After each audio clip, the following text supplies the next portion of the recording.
Start the clock because it is officially the College Football Power Hour. I'm Caroline Fenton. That's Adam Breneman. And that other guy over there, that is Jason Fitz. And we're going to be here hanging out with you guys every single Wednesday and Sunday throughout the college football season. Week 0 is behind us. It's officially week 1. Jason, Adam, how are we feeling? I'm feeling great. It's exciting to be here with you guys. Excited to be part of the Yahoo family. And college football is here. We're waiting for it all summer long. I'm sick of the beach. I'm sick of having fun in the sun. It's time for some college football. What about you, Fitz? How you feeling? Yeah, I mean, you say that. And by the way, it's nice to not have the ghost version of you like we had on the couch for our little preview episode we did before.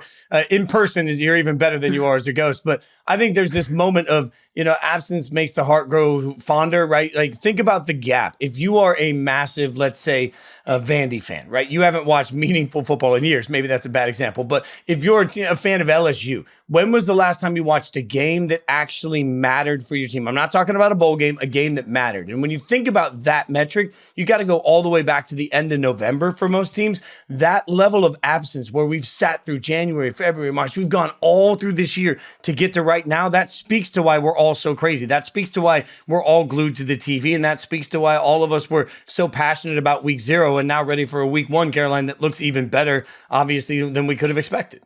And we're all so ready for it, not just because we're starving for college football, because we are every single year. But this is also the most unprecedented and probably anticipated season of college football in the history of the sport, right? We get expansion of the college football playoff, a 12-team playoff, everything that we know we're going to have to relearn about the process, the wins and the losses, the resume, the quote-unquote quality losses, to use all of the college football playoff committee buzzwords. But as I said, we'll be hanging out with you twice a week for the rest of the season. We're just friends. We're hanging out. We're talking football. We're reacting to the college football playoff rankings and the AP poll rankings in the beginning of the season. And we'll react and frankly overreact to all of the action on the field on Saturday night. That's exactly what we are here to do today, is overreact to a juicy and very fun and very drama-filled We're not using the word juicy. week Let's 0. just start this right out of the gate. on. We're not using the word juicy. Juicy is just one of those. That's a violation. I don't like that word. Breneman's with me on this. You said sensual before we started recording. Strike one Fitz. for Caroline. Come on. All right, juicy fine. is just, there are certain words that just go, and that's one of, right out of the gate. You've hit me with the juicy. I don't know how I feel about that. So no juicy, no moist. I'm gonna guess as well. Okay, yeah, That's moist is off out. limits. Come on. We're gonna get a whole playoff committee versus of words that can't be used on the show. Moist, juicy. We're all the way across the board. I can't believe we've already gotten a juicy out.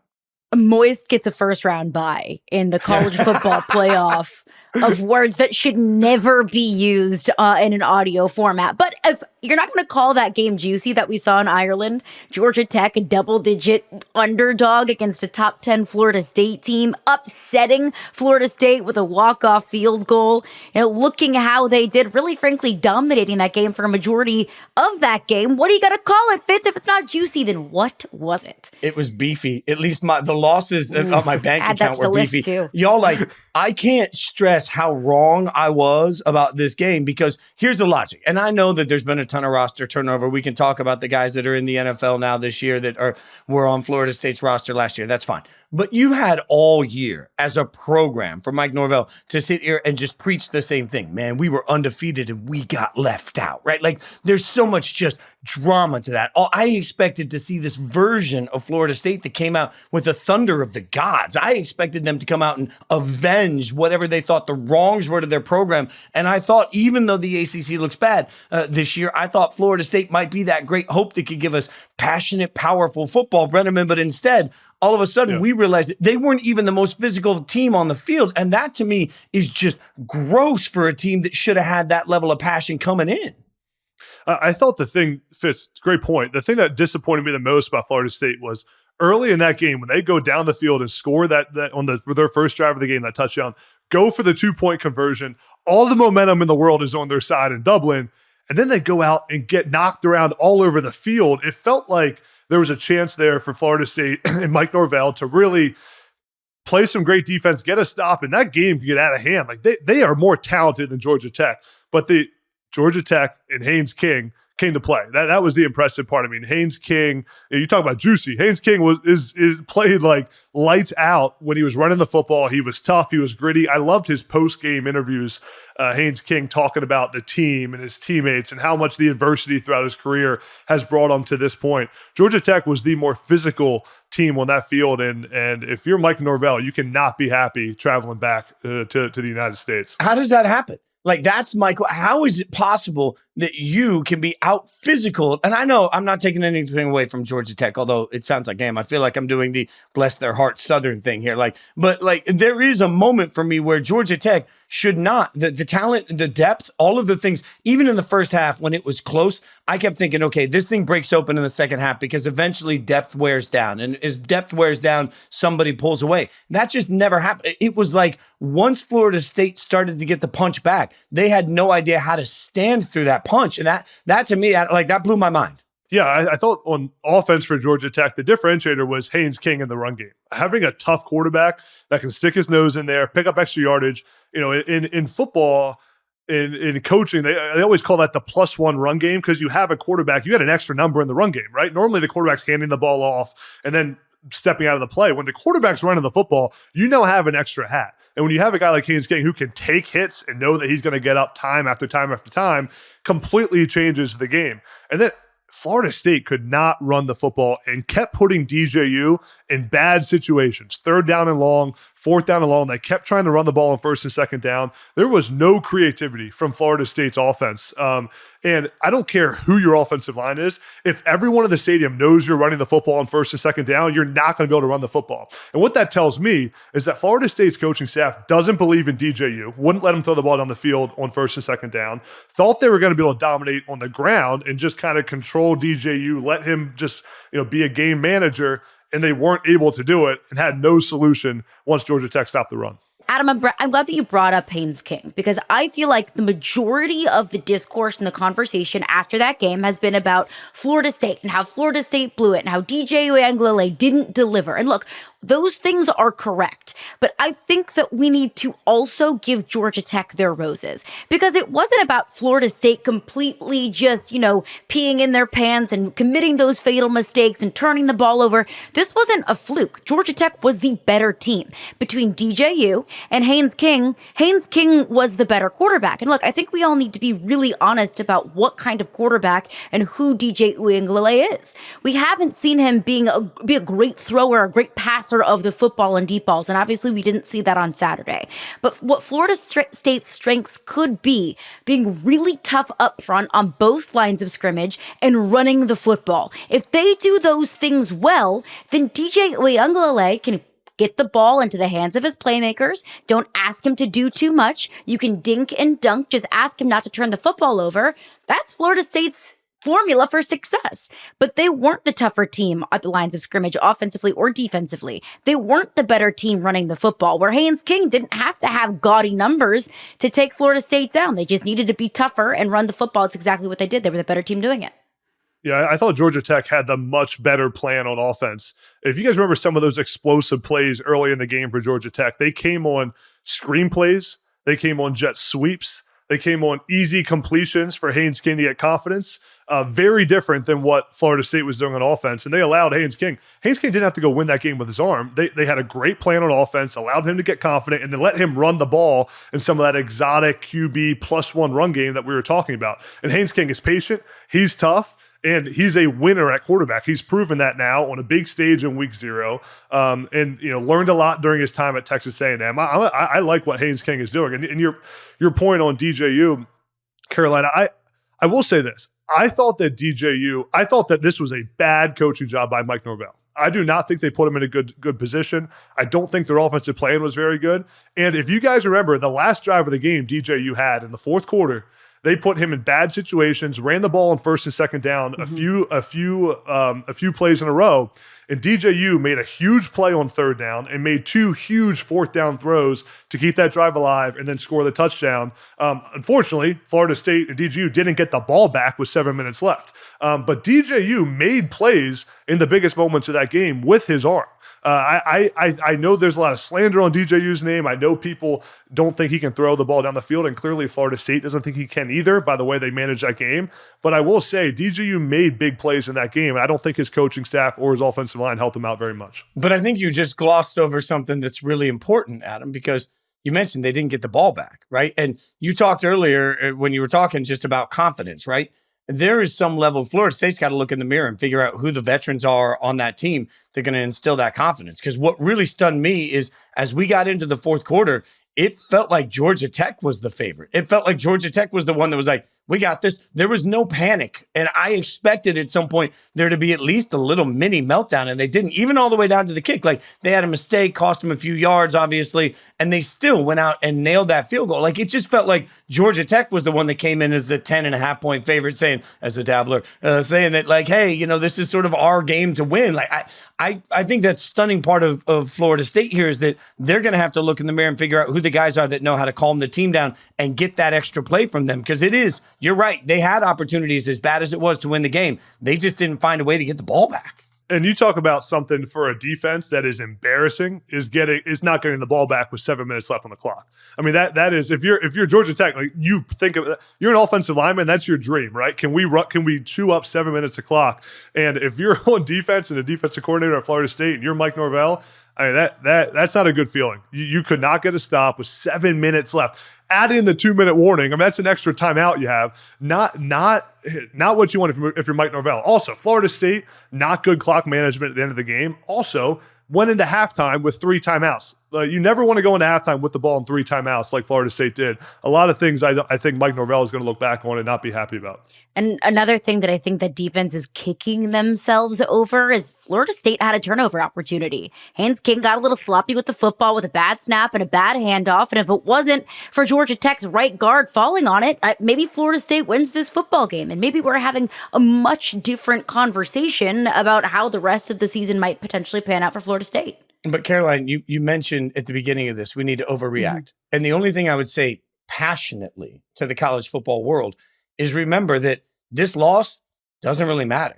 Like as much as everybody was freaking out a group text with a bunch of my buddies that were like, man, how long till Norvell's on the hot seat? My answer to that quickly is he's not. Because remember that in the new playoff system, every one of the Power 4 conferences winners are guaranteed a playoff spot, a top 4 playoff spot, a home game, and a first round bye. All Florida State has to do is right the ship long enough to win an absolutely horrid-looking ACC this year, and they'll still find themselves as a top 4 seed in the playoffs. All Norvell has to do is figure out how to get this done now, and even if they lose 3-4 games, that could still win a bad ACC. I'm sorry, but like the ACC is not going to be as good as the Big Ten or the SEC. That's not a big hot take. So I just need to remind everybody as you sit here and freak out about what this loss means is modern, current, this year college football. This loss doesn't mean a dang thing. Yeah, but I'll say, Fitz, that did not look like a playoff Florida State team out there. They did not look like a playoff caliber team. Again, as I mentioned, to not be able to get the ball back into the game, your defense to play that poorly in a big game, to lose the momentum the way they did not look like a playoff team. But as you said, if the ACC goes and beats up on each other, a 9-3 ACC champ is in the playoff, obviously with the new 12-team playoff format. And who remembers in 2014 when Ohio State lost to Virginia Tech in week 1, went on to win the national championship? I don't think this Florida State team looks much like that Ohio State team in 2014, but it's possible. And all you can ask for is a chance. Can I give you one more ancillary playoff impact of this game, though? Yep. And that would be to Memphis. Because Memphis is out there trying to win group of 5, highest ranked group of 5, gets into the college football playoff, right? So we got to remember here that the big game on Memphis's schedule is Florida State.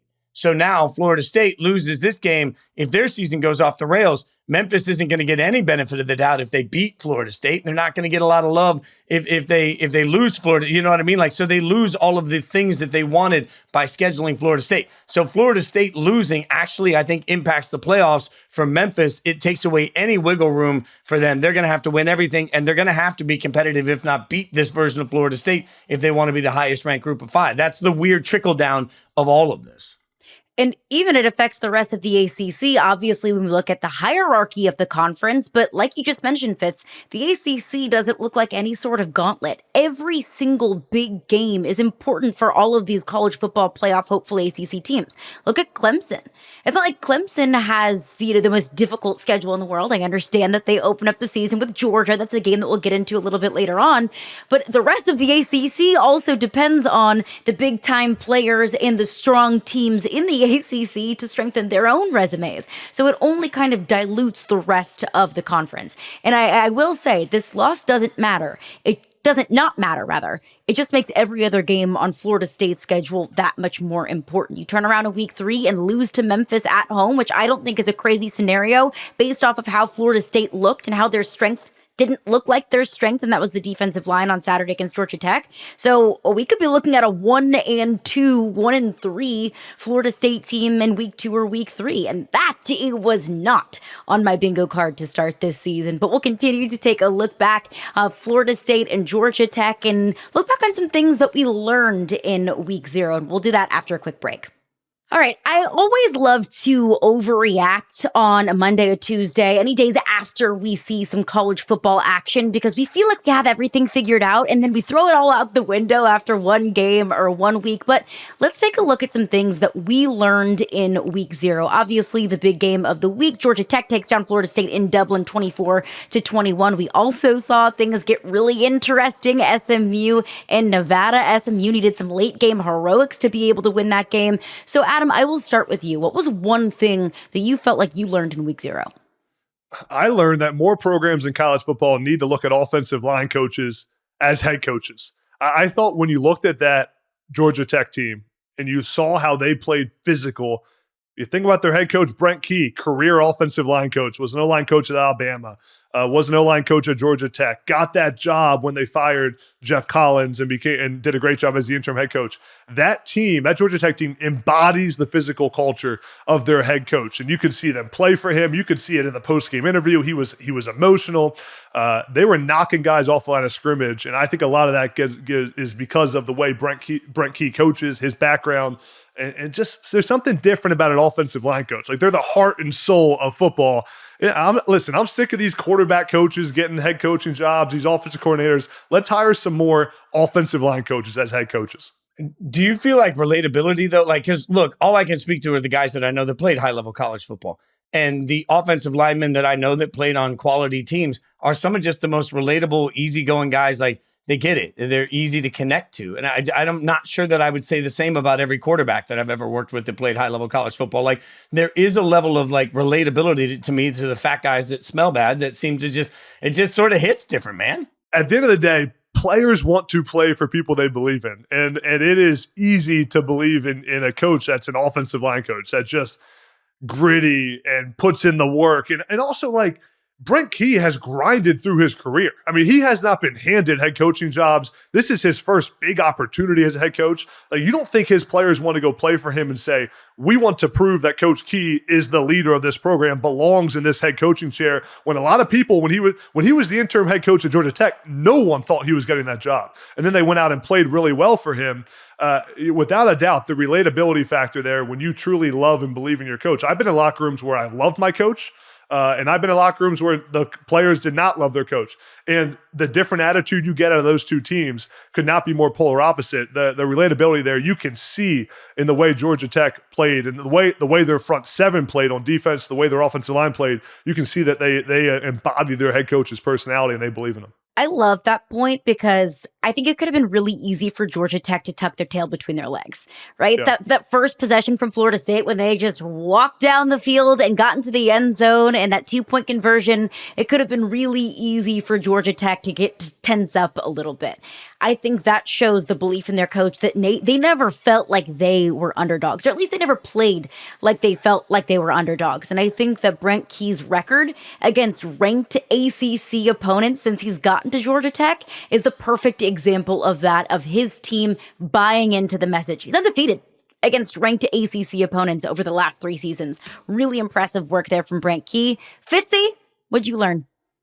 First, I just learned I should never say fat guys that smell bad about a bunch of people that can actually kill me with their pinky toes. Like I'm little. Like that's number one life lesson to me. What I learned over the weekend, though, is that modern college football needs a preseason. And we may hate the preseason in the NFL, but there's still a reason for the preseason. And for years, we've said, well, you can't do that to kids because you can't ask them to play extra games. But let's be honest, hypocrisy reigns when that conversation happens now, given the fact that we're going to see a conference championship game, and then for some of these teams, as many as 4 playoff games. So they're playing an NFL season. There's no two ways about that. To me, what we saw, not just from Florida State, but, Caroline, you mentioned the SMU game. It took 16 points in the fourth quarter to keep a season on the rails for SMU, that there are some expectations. And I keep looking at it saying, even one game of some sort of meaning with a college football preseason would be helpful to get these teams the chance to actually have their wheels greased by the time they get into it. I know we all hate preseason ball, but what I hate more is the fact that we're going to go into this weekend and we're going to overreact this weekend to whatever happens in some huge games that the committee will have some huge opinions on.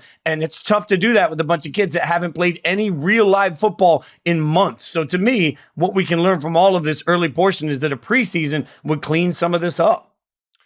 I couldn't agree more. And I think, too, the difference in the NFL and college football, too, Fitz, is in the NFL, they're scrimmaging against other NFL teams, even when it's not even non-preseason games. They're just doing competitive practices against other teams. In college football, you don't get that. You're doing very few good-on-good periods in practice in college football, where your best players go against your best players. A lot of it's your 1s and 2s against the 3s and 4s. I think at least one preseason game or some kind of preseason scrimmage would be great. I'm convinced the only reason you really want it is so you have more to bet on in college football. But I agree with the premise nonetheless.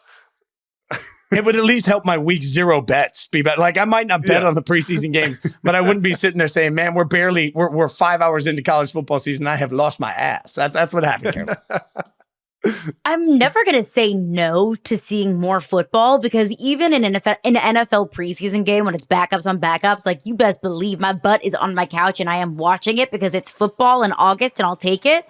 But my only question with a preseason in college football is what's going to stop that from being backup versus backup? If a player gets hurt in a preseason game, well, what kind of protections are in place to protect him that are in place in the NFL CBA? If I'm a, NFL draft eligible player and I'm thinking I could go first round, second round, I'm not playing any more games than I have to. I'm not risking getting injured in a preseason game that doesn't matter.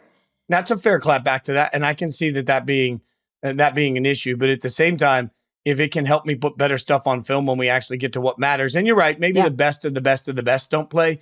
But man, there's got to be a better system to get some of these offenses ticking. And Caroline, what you just said, I have heard from head coaches all over the country in college football asking the same question about, if we're paying these players with NIL deals now, what do we do to make sure they can't opt out of the Orange Bowl when we need them to play? Fair. What makes them, these are now becoming professional athletes, and every coach is asking that of, if they're getting paid just like a professional athlete, then they should have to play, just like when Coach McDaniels tells his players that they have to play in preseason game number 3 or 2, that they have to go do it. They can't say, Coach, I'm not doing it. Well, same thing should be in college football, and it's just getting closer to the professionalization of the sport, as we all know. And when you say that, Adam, like I'd never thought of this until you just said that. But for years, there's a human element to college football. Like a kid's going through something with his family, going through something in life. You go to your coach and you're like, man, I need some time to work these things out. A human element a lot of times will allow for those things to work out. We want that. We want that grace with college kids. I don't know what happens when everybody's essentially an employee. Because let's be real, when you're playing in the league and you go in and you're like, man, I just got some stuff going on with my mom at home. Like if you're playing for the Dolphins, coach doesn't care. You're not going to miss that game. It is an interesting slippery slope when it comes to just relatability to these guys as kids that happens when they become essentially employees. it's a little bit more difficult when you have issues like that to go into your head coach's office and ask for a practice off when you're getting paid $35,000 a month by the NIL collective, right? The coach is like, well, what do you mean? We're paying you a bunch of money to be here. The human element becomes a little bit more professional when there's a lot of money being exchanged, for sure. And this is the perfect example of all of the quote unquote problems that might exist in college football. Every proposed solution just creates more problems. If you want to have certain rights as a player, or if coaches and NIL collectives want to create those guardrails to make sure that they're getting a return on their investment, well, how do you do that? A collective bargaining agreement. But with a collective bargaining agreement, then the players are employees. They're employees of who? The school? Does that mean that they get insurance benefits? It just opens up all of these new doors and all of these more question marks that you might check one box while creating, 20 to 25 to hundreds more in the process. You're not wrong, but that's the NCAA's fault. If they had been ahead of all of this, they could have put systems in place and we wouldn't be here. They weren't. And now, let's be real. Anything that the NCAA or any of these schools tries to do to limit these kids will be challenged in court. And guess what? They will lose. So the NCAA no longer has the power, even legally, to try and put the toothpaste back in the tube. So now, you're right, Caroline, but every time this happens, I just sort of smirk and I think about the fact that A, the NCAA could have prevented this and they didn't. B, we never sit here and worry about, the Pandora's box that was opened by coaching contracts and by allowing coaches to go wherever they want, whenever they want. Like, we just worry about it when it's not this show, but the college football community worries about it when it's a narrative around players because people seem to want to control players. Guess what? You ain't going to control them anymore. And now trying to get the entire country of college football to unionize together, that's its own beast. Like, we'll let the other show that does great work for Yahoo Sports on the legal side of this try and break down that, because I ain't smart enough to figure that out. But man, I'm telling you, this whole Pandora's box, this is just what schools are going to have to deal with. Which is crazy because the NCAA has gotten everything else right. Crazy that they 100%. They put us in this position. Just kidding. One thing that I learned from week 0, which is shocking, is life is hard when you lose your best players. And this is something that I've been banging on the table all offseason, that why are we placing 2023 Florida State expectations on 2024 Florida State when it's not a 2023 roster? When you have a brand new quarterback in DJ Uiagalelei, and granted, he's played a lot of college football, but that's new. You're replacing Jordan Travis, who is statistically one of the most effective and efficient quarterbacks in school history. You lose your 3 leading receivers in Johnny Wilson, Keon Coleman, and tight end Jaheim Bell. You lose Trey Benson in the run game, and oh yeah, by the way, you lose some pretty good defensive players in the process with Jared Verse and Braden Fisk. That's a lot of change and a lot of holes that were patched via the transfer portal. And whenever you're bringing in players from different programs that maybe ran different systems, that might have different expectations of what their role might be, that's on the head coach to put all of these little pieces, parts, and puzzle pieces together into a nice, pretty little mural and a nice, pretty little puzzle. That's not always the easiest thing to do in just the course of one off season. So I don't expect Florida State to look in week 12 how they looked in week 0, because I expect them to be much better because they've got good players and they're well coached. I wasn't all that surprised to see some kinks here and there with Florida State week 0. And I'll take that logic and that lesson that I learned from week 0 and apply it to some other college football playoff teams or college football playoff hopeful teams. I look at Texas. Texas is getting a lot of love preseason, a team that's one of the favorites to win the SEC, a favorite to get to the college football playoff, even a national championship favorite. Texas also lost a lot. Lost their leading receivers in Xavier Worthy and A.D. Mitchell. They lost to Vondre Sweat and Byron Murphy on the defensive line. Now, they bring back Quinn Ewers for week 3, but that also is a lot that they're going to have to replace offensively. LSU is another team that has a ton to replace. Georgia's replacing a lot on both sides of the ball as well. So I think we all need to beware of the beast that is preseason expectations and understand that while the transfer portal makes it easy to fill holes, it doesn't always make it super easy to make it a cohesive unit by week 0 or week 1. I think that's where good coaching comes in too, Caroline, right? Like Mike Norvell has to be able to flip that roster around and build the culture very quickly with those new players. And totally. clearly they did it. I mean, you look at like the cultural breakdown of having momentum early in that game and losing it, not being able to get a stop, getting moved or pushed around the line of scrimmage. Those players, you could tell that there was some divide. The culture wasn't quite there. And that's what really, really good coaching is. Can you flip your roster around? When today's college football, you have to do it and still build a culture of cohesiveness with your players and build that buy-in from the locker room. The other part that plays into that is having a quarterback that the entire program believes in. That is more important for culture than anything else.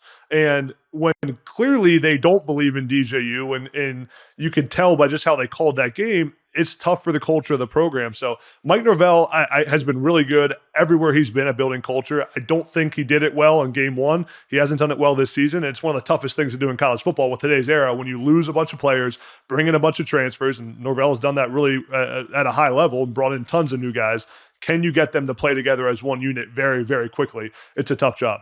Yeah, but I would also argue this is all Mel Tucker's fault. Like, let's go back to Mel Tucker at Michigan State. When he got to Michigan State and that roster was depleted, nobody at the time had ever used the transfer portal the way he used it. He hits a home run with Kenneth Walker III and a few other players that come into that, which gets him $10 million a year and starts this build of what the programs now actually look like. Because, Caroline, you talked about some great examples of replacing players, but let's be real. One of our national title hopefuls this year is an Ole Miss team that essentially turned around and said, we're going to do what the Eagles tried to do and build a super team. We're going to go into the transfer portal. And we're going to get every big name we can. We're going to get every superstar we can in. That's new college football. So, like, if we're going to live and die by the transfer portal, you're right. Like, the most effective thing that we could do is get rid of preseason expectations, get rid of preseason polls, not even put out the first poll until, I don't know, mid-October. That would be the fairest thing to do to all of these teams. But the expectations exist in large part because the transfer portal is being used now like NFL free agency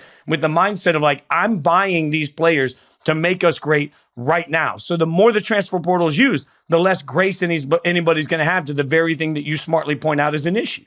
And one of the most challenging or the biggest question that these coaches have to ask all the time, to your point there, Fitz, is when you're building your program, do you build it from a high school recruiting base or from a transfer portal base? Because you have to play all the time with the game of, if you want to build a culture, without a doubt, the best way to do it is to bring in high school recruits and develop them over 3 years and have them all buy into each other. But you also have to win this season. Like, you don't get any more time. So you have to go to the transfer portal and bring in elite talent. I was talking to Dan Lanning about this when I saw him at Big Ten Media Day and asked him that same question, because he's been great in the portal, but he hasn't used it too much. Like, he's built his roster from the high school base. And it's a challenge they talk about. These coaches have to figure out all the time and constantly think about that. We have to be good this season, but in 2 seasons and 3 seasons, we also need a culture that can win football games, because culture wins at the end of the day. And I always say football is all about momentum, and the best way to get momentum is through culture. Like, you get momentum with your team by having a culture that wants to play with each other. And a lot of times it's hard to do that when you have 12 new transfers coming in and taking all the starting spots every single year. By just the human nature, that locker room is somewhat divided. And Fitz, I think you bring up the team that will be the case study for how you build teams moving forward, and that's Ole Miss. And I would be remiss if I didn't mention the fact that Ole Miss does bring back a lot of talent. They bring back Jackson Dart for year 3, Ulysses Bentley at the running back position, Trey Harris at the wide receiver position. So they are bringing back a lot of talent, but they have been the team that was so aggressive in the transfer portal. What did Lane Kiffin say was the biggest position of need, defensive line? Okay, well, let's go get the best defensive lineman in college football in Walter Nolan. Let's go add a ton of pass rush that has a lot of experience in the SEC and Princely Imamielen from Florida. So Ole Miss did it the most aggressively. That if Ole Miss has a successful season, and you can define that any way you would like. I think a successful season for Ole Miss would be getting into the playoff. If they achieve that, that's going to become the new formula for how to build rosters moving forward. And it may have everything to do with the transfer portal, or it may not. It may, to your point, Adam, have everything to do with good coaching and the quarterback, the 2 most important positions in all of football. So we'll continue to take a look back, but also I do want to take a look ahead at week 1. We've got some great matchups coming up in week 1. And of course, every single game will have college football implications. We'll touch on some college football playoff stuff as well coming up after just a quick break. Week 1 has yet to kick off, but it is never too early to talk college football playoff, a brand new college football playoff structure, 12 teams, and the Power Four conferences, which is still going to take me some time to get used to saying Power Four, will get first round buys as well as an automatic buy for the highest rated group of 5 teams. Let's look at the college football playoff. Fitzy, one team that you are willing today to bet your house on will be playing in the college football playoff, and one team that you think is a total hipster pick to find their way into the playoff at the end of the season. Okay, first and foremost, I thought I was betting Adam's house. Like, I'd much rather bet his house than my house. I kind of like my house. I don't want my house to go anywhere, so I'm betting Adam's house on this. And also, not for nothing, if you're going to tweet us or X us, whatever we're supposed to say now, anytime we say Power 5 and correct us like a nerd, no, just don't. Just don't press send on that. All right, so one that I think is a pretty easy pick. There's no daring portion of this. Oregon, we talked earlier, Adam mentioned talking to Dan Lanning. I find the weakness on Oregon's roster. I dare you, because I don't think they have one. And in this playoff, what I really like, in a world where we're going to have total chaos constantly, I want a quarterback that has seen a lot. So Dylan Gabriel being like 8,000 years old and having played college football for 47 years matters to me. So I like having a veteran presence back there. You know, Adam talked about you got to have belief in your quarterback. Dylan has shown enough to have belief in. He's never been surrounded with weapons like he has right now on a team that has utilized NIL to the fullest of Nike's dollars. I think Oregon's got talent everywhere. So I really like Oregon as an easy pick to go in. And frankly, I don't really care if they win the Big Ten or if they go in as a wild card. I would not want to face Oregon in the playoffs, because I think when we get into that and I got a choice between a quarterback that's seen a lot of life or a quarterback that's 8 or 9 months removed from a promposal, I'm going to go with the guy that's seen some football. So I'm in on Oregon. For my hipster pick, I like the way you described that. I'm going to go with Tennessee. And I'm going to go with Tennessee because, look, we've seen what Heupel can do offensively. We've seen how explosive he can be, but also I think he deserves a lot of credit for how they reworked that offense and they reworked the schemes last year to fit the talent they have. I want my best coaches to be like a chef on the show Chopped on Food Channel. You open up the basket, here's my ingredients. Some of them might not be the best, but I'm going to make you this gourmet dish. I think that's what Heupel has proven he can do. So now Tennessee does have a quarterback recruit that I'll let you say the name of again, that everybody really believes in. But also they're back to, I think they've restocked the cupboard a little bit. So they're back to the ability to be more explosive. Tennessee's schedule, I think, plays out fairly favorably for them. I think they make the wild card, make a little bit of noise. Tennessee surprises everybody. So that's my one prediction and my one hipster prediction. So I love how you said I love quarterbacks that have seen a lot of football. So I'm going with the quarterback that, in your words, is about a year away from a promposal, and Nico Yamaliapa. But I don't disagree, because it's not just about the quarterback, and it's not just about what they're reloading offensively. Tennessee's defense is going to be really good. I think Tennessee has one of the best, if not the best, defensive player in all of college football in James Pierce. So I like that pick, Fitzy. Adam, who you going with? A chalk pick and a surprise pick? Well, first, I got to give Fitzy credit there for the promposal reference. We had a Food Network reference in that. That was good. And I love the Oregon pick. I love Dylan Gabriel, and I think Will Stein, their offensive coordinator, is going to be a future head coach in college football, and will do a great job with Dylan Gabriel. My lock for the playoff right now is Alabama. I don't care if you lose the GOAT. Kalen DeBoer is a winner, and the job he did at Washington is remarkable, one of the best coaching jobs we've seen in the last decade of college football. And now he has even more talent, and he has one of the best quarterbacks in the country. Jalen Milroe will be on the Heisman stage at the end of this season. Their offensive line is just as good, if not better, than it was under Nick Saban. And Kalen DeBoer in his passing attack is always elite. Defense is still laced at Alabama. I love Alabama. I love what they bring back. And I think Kalen DeBoer is going to do a phenomenal job. I think it takes a really unique person to replace the GOAT, to replace a guy like Nick Saban. It takes someone who's fully confident in themselves, but is also able to say that it's been done one way around here that's worked for a long time, and not have too much of an ego or too much of pride in yourself to not be willing to leave it the way it has been. And I was out there this summer. Kalen DeBoer is fully embracing the way it's been done for a long time. And I asked him, I was like, what are you changing? He goes, we're not changing much. I mean, they've won a lot of football games around here. I think Alabama will not lose a step under Kalen DeBoer. Can I just stop you before you get to your surprise pick and just tell you? Let's hear it. It took you this long to be this wrong. I mean, that's all. Like, I cannot believe that I'm getting this level. Like, you cannot in the same episode tell me that football is about culture, and then you bring in somebody that's replacing Saban that doesn't even yell at his players. Like, the culture shift for the guys that are in there. And you mentioned Washington's success. I take nothing away from that, but he also had a quarterback come in to execute that success that he knows his system so well. Like, he's like a son. He's been in that system forever, and he had two of the best weapons you could ever imagine, a wide receiver. So, like, the weapons that he had that helped execute that offense were already familiar with what they were trying to execute. I think Alabama's going to be good, but Alabama's not going to be great. Kalen DeBoer is going to lose 3 games this season, and fans are going to lose their minds, and everybody's going to go apoplectic. But, like, it's going to take a second for this shift to happen. I love Milroe, and I agree with you, and I think long-term, Kalen might be fine, but right now, no, I'm totally out. This is Adam's worst take so far. But listen, just because Nick Saban did it one way and yelled at all his players doesn't mean that there's not another way to win a lot of football games. And Kalen DeBoer, everywhere he's been, has won. He won when he was at Sioux Falls, which is like a D3 school. I don't even know where they're at. Like, he's been a winner everywhere. And also, yes, he had Michael Penix Jr., but now he also has Jalen Milroe, who is an elite quarterback and it can win with his legs, can win and is smart and will understand this system. And I don't think there's going to be a huge step back from an offensive standpoint. I think they will be just fine learning how to run that system, and Milroe will be just fine under Kalen DeBoer, who is a quarterback whisperer, knows how to develop quarterbacks. You look like you're in pain when I'm saying that. I can see your face like grimace. I mean, like, Milroe's a better player than Penix. I don't take anything away from that. But again, I'll go back to what I said earlier. Like, Penix was a 4,732-year-old quarterback playing college football that has been in that system and around that offense for a minute. So it was an easier transition for him. I'm not saying Penix isn't great.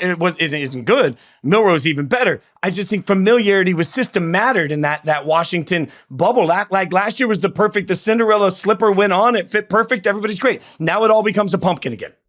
But now there's talent. We're talking Alabama against Washington compared to the Washington talent. I mean, we're talking top 5 recruiting classes for the last 5 years versus Washington, who's been like top 40. It isn't even the combination of the culture and the coaching and just what Kalen DeBoer does from a leadership standpoint. Now with the Alabama talent, I think is a match made in heaven. But we will see, and we can replay this clip. Show bet. We're going to place a show bet, Caroline. There's going to be a show bet. Like, if Alabama is if Alabama makes the playoffs, I'll buy the whole show dinner. If Alabama misses the playoffs, Breneman is buying dinner. There we go. Oh, no, I don't just have dinner. Alabama making the playoff. I have Alabama as the 2 seed winning the SEC. Whoa. If Alabama wins the SEC, I'll buy the whole show staff dinner wherever you want. We'll we could pick a nice steak place. Like, and I'm cheap. Like, my cheap ass is sitting here like throwing cash aside because I'm that confident. I say screw dinner. As lovely as that sounds, if Alabama is the 2 seed, wins the SEC, then Fitz does the following show of the College Football Power Hour in a hot dog costume. I'm in. Oh, I'm in for that. Yeah, I'm in for that. We're putting that on the table. Money is on the mahogany, or should I say hot dog costume is on the mahogany. I love this. Week 1, we're already making some bets. On the Fitz-Adams spectrum of Alabama 2024, I am smack dab in the middle. I'm much more optimistic about this team than Fitz is, and Breneman, you make very, very fair points about Alabama, but I have questions about the sheer amount of talent on this roster. Yes, it's Alabama. They're always going to have talent, but a lot of that talent left. Caleb Downs, one of the best defensive players in college football. He's now at Ohio State. Malik Benson, who was kind of the next man up in the wide receiver room. Well, he's now in Tallahassee.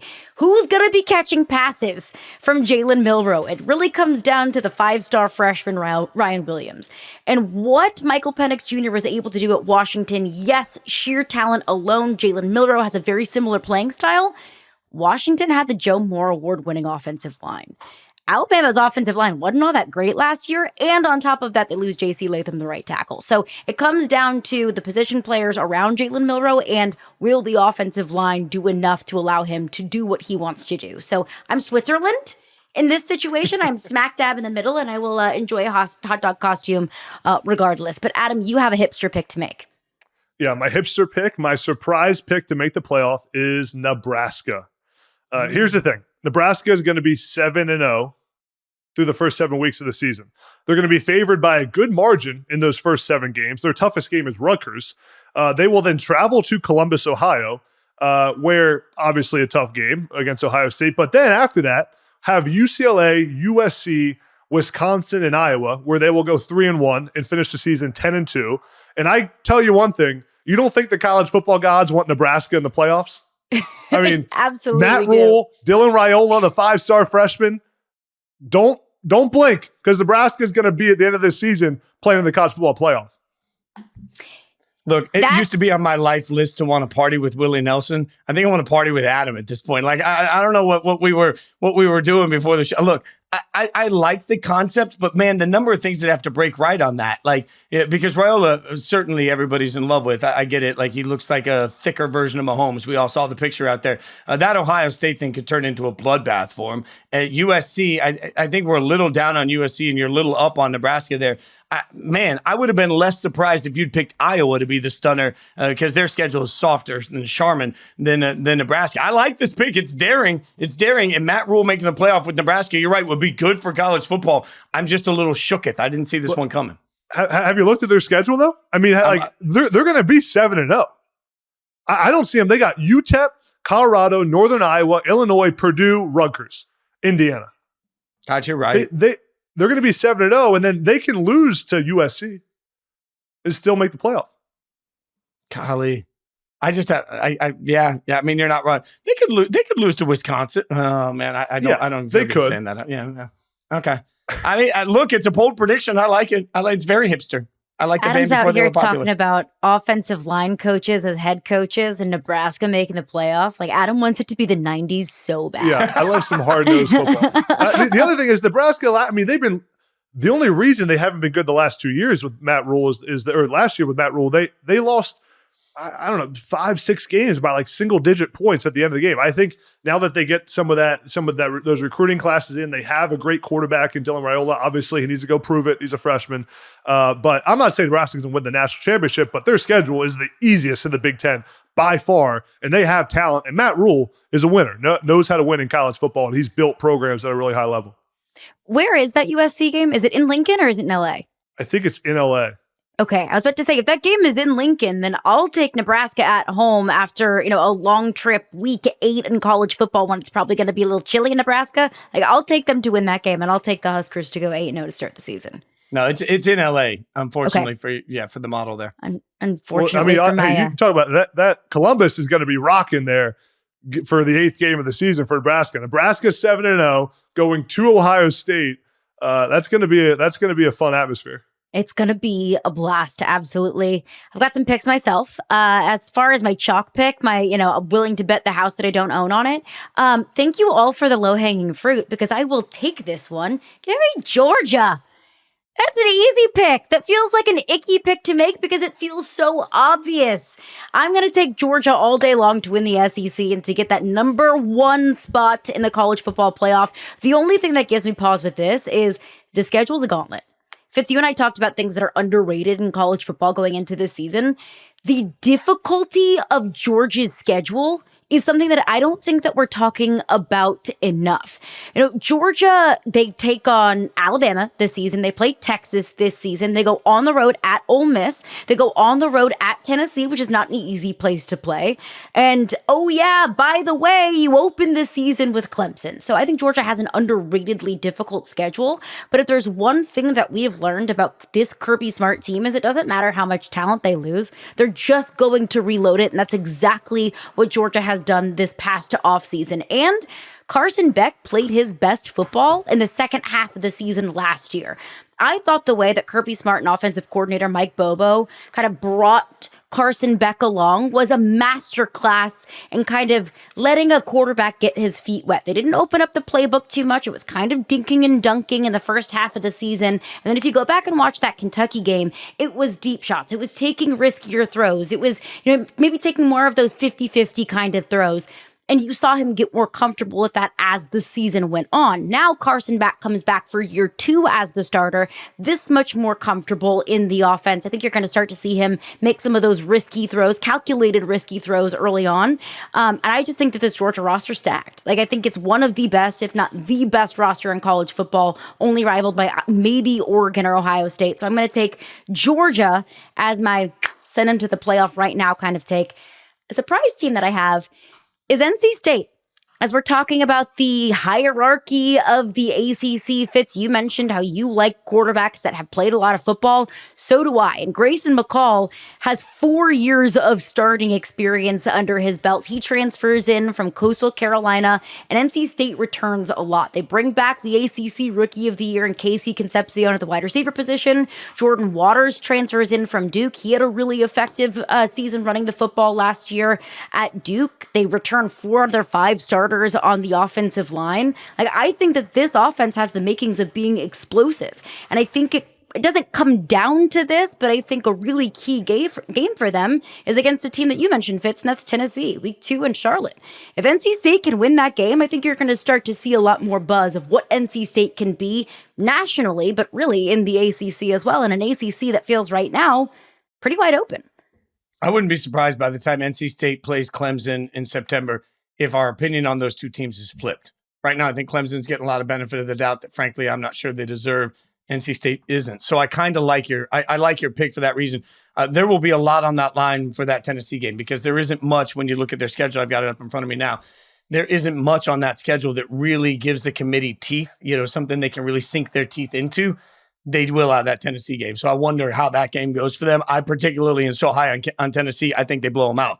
Let's see how that plays because you're right. If that's a close game, that totally plays into the perception on it. Yeah, and I love Grayson McCall. It's a great pick there, Caroline. We're talking about the guy that the Sun Belt Conference Player of the Year in 2020, 2021. I think he won it in 2022 as well. I mean, this dude has seen a lot of college football and is experienced and will be, I talked earlier about being able to kind of captivate a locker room and be a leader on day one. Grayson McCall is that guy without a doubt. And when it comes to his game, he's a quick decision maker. He's got mobility. I talked about the leadership. I think Grayson McCall will be a great fit at NC State, and Dave Doreen has done a really good job as their head coach. Also, real quick on your Georgia pick, I say this a lot. You can take a shot on this show in the Power Hour every time I say this.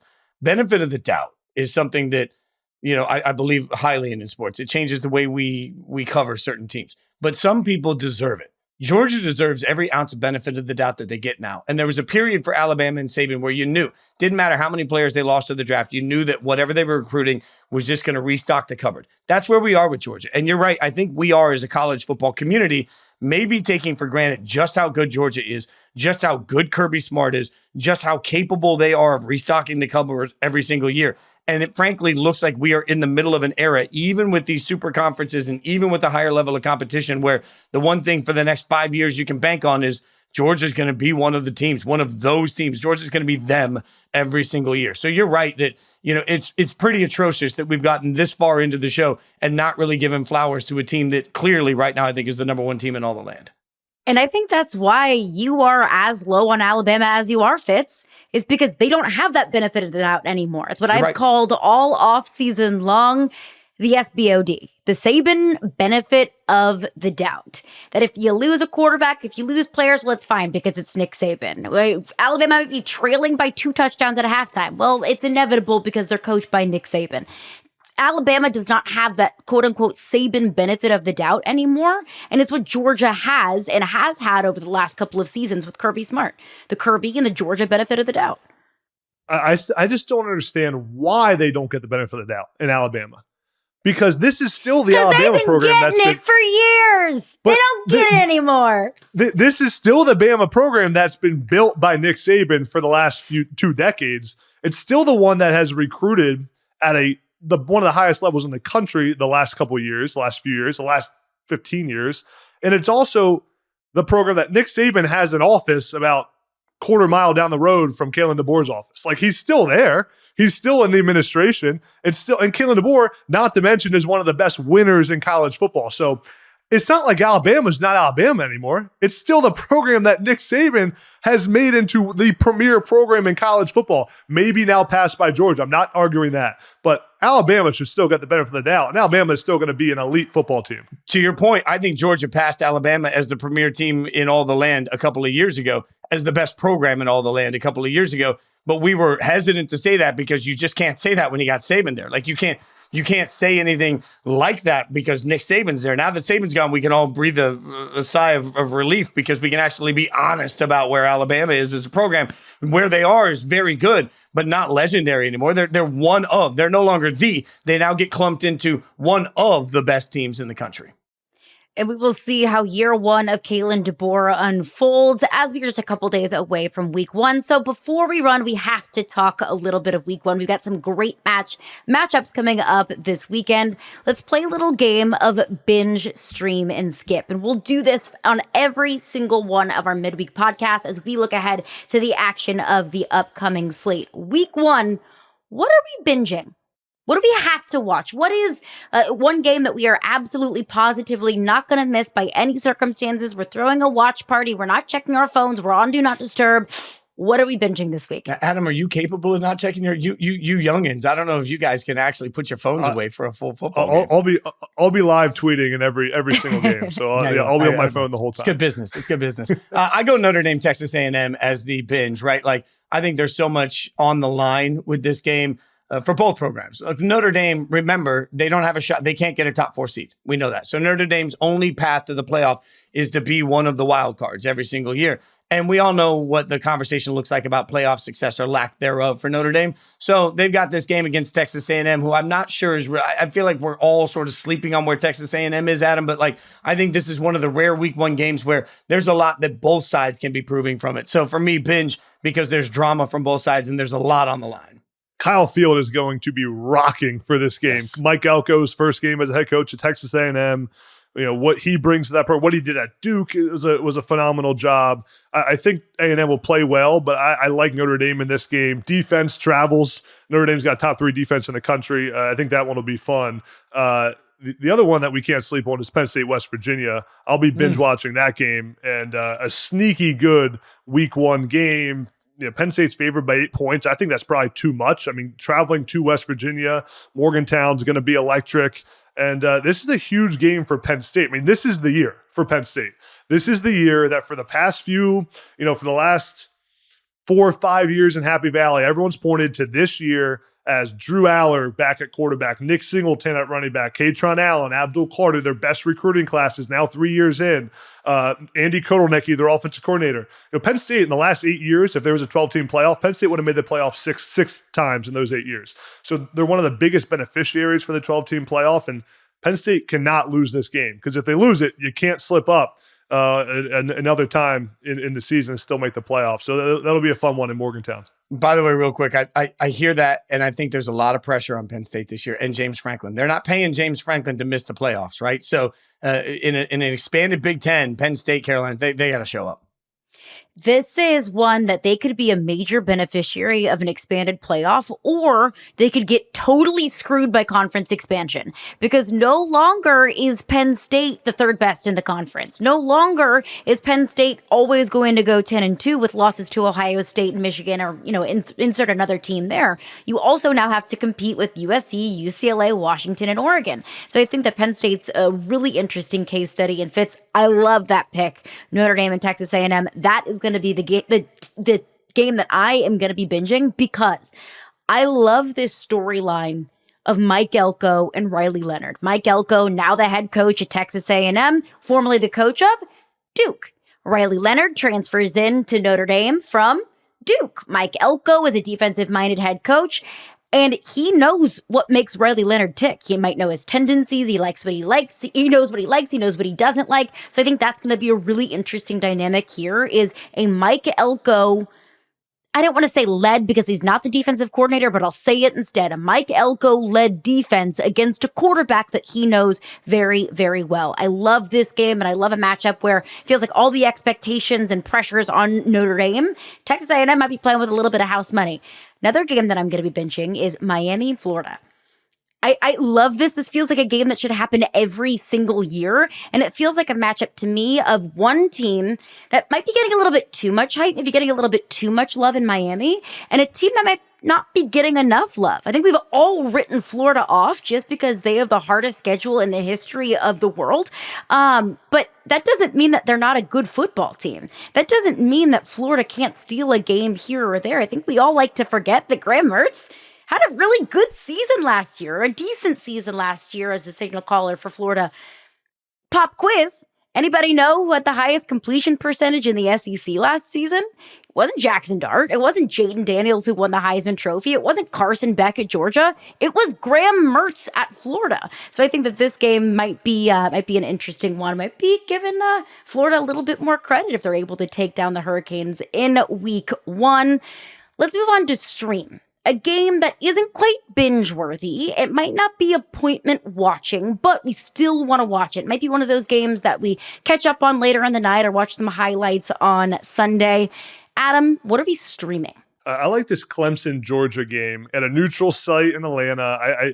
I think Georgia wins this game. Okay, I'm going to say that, but I do think for Clemson that this could be Cade Klubnik's coming out party. I think it could be his game where on a big stage, he finally kind of figures it out, distributes to his playmakers, doesn't turn the football over, and keeps his team close against a really good Georgia defense and gets that confidence for the rest of the season. We talked about the ACC being wide open. Clemson can lose this game and still run the table and go win the ACC and make the college football playoffs. So I think this is a big game for Cade Klubnik on one of the biggest stages of the weekend. I don't need to watch that game. I'm skipping that game.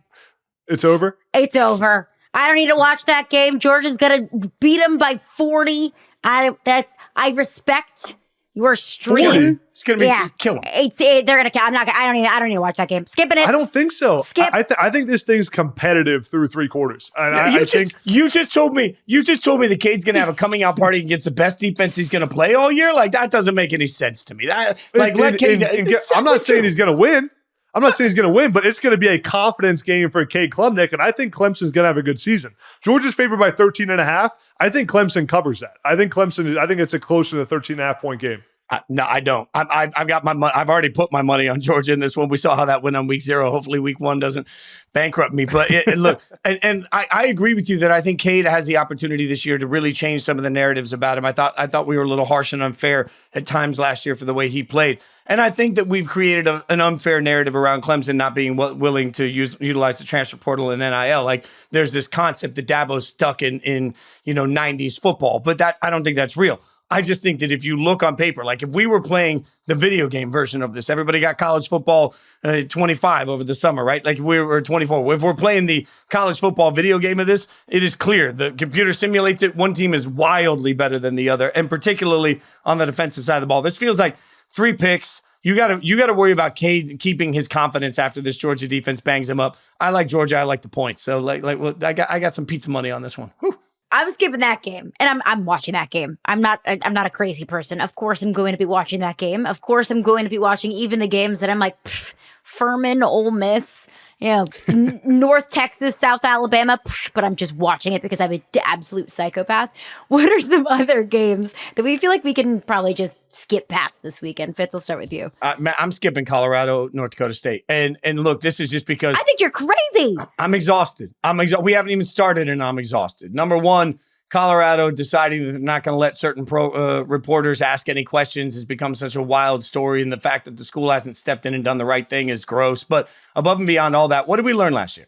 Whatever Colorado does, we overreact to it. And that's fine. I'm bracing for it. I'm accepting it. It's like your crazy uncle at Thanksgiving that is going to say something that makes the whole table uncomfortable. Like, I get it. I'm ready for it. I'm just not ready for it week 1. Like, what are you going to get out of a North Dakota State game? If they don't play well, the sky's going to be falling. Everybody's going to freak out. If they beat them by 4 touchdowns, it's going to be, look at Shedeur. This is the Heisman winner. I don't want any of that. I don't want the hype from a big win. I don't want the chaos from a narrow win. I don't want any of it. Colorado is in a tough situation. I don't think they're going to be a particularly good football team this year. I think they're going to be okay. And unfortunately, we have too many eyeballs to let them just be okay. There has to be some revolutionary take about it one way or the other. At least wait until they're playing a reasonable opponent to craft an opinion on it. I'm not even going to touch Colorado, North Dakota State until the bosses tell me I have to, in which case I'll watch it. That's it for me, Adam. Man, tell us how you really feel about Colorado. I love it. I'm with you. That skipping that one. The game I'm skipping on top of that is Virginia Tech at Vandy. It's at the noon time slot. Same time we got Penn State, West Virginia, Clemson, Georgia. I think Virginia Tech cakewalks Vandy, and Vandy just doesn't belong playing SEC football. Not committed to winning. Virginia Tech though, gonna have a really good season. They'll be 3-0 going into Rutgers, I think, in week 4. So, but I'll be skipping that one. What about you, Caroline? I'm not going to say that, as I am just a stone's throw away from Vanderbilt here in Nashville. You might offend both Vandy football fans, like all 2 of them. You're just going to really piss them off with this show? I think there's 3 now. Okay, so easy. Give credit where credit is due. I don't disagree with you in the slightest. That's not on my skip list. Is North Dakota State, Colorado? Because either way, there's going to be a reaction. Colorado wins. It's an overreaction to what Colorado is and can be. Colorado loses now. I'm sorry. Twitter is going to lose its freaking mind. And I love a game that elicits that sort of reaction, especially when it's not even against an FBS opponent. So I'm definitely watching that game. I said it. I'm not actually skipping it, but Clemson, Georgia is one of those games that I feel like I already know the outcome. I don't have to watch it, but either way, week 1 is going to have some incredible matchups. One game that we didn't get a chance to touch on, but we will on Saturday night, is USC and LSU, as they have the primetime matchup on Sunday. Another juicy matchup. Wink, wink, nudge, nudge for you, Fitzy, in week 1. And we will have a breakdown of all of week 1, and that will be live on Sunday. We'll be here every single Sunday and every single Wednesday, and some other bonus pods thrown in there as well, giving you our reactions, our overreactions, and all of our breakdowns of all the action in college football. That's going to do it for us today, the official episode 1 of the College Football Power Hour. Thanks for hanging out with us. Thanks for sharing and liking, rating, reviewing, subscribing, all of that great stuff. You can find us on YouTube. You can find us wherever you get your podcasts, and sports.yahoo.com. That's Adam and Breneman. You can follow him at Adam Breneman81 on Twitter. That's Jason Fitz at Jason Fitz. I am Caroline Fenton. You can find me on Twitter at Caroline Fenton1. We're out.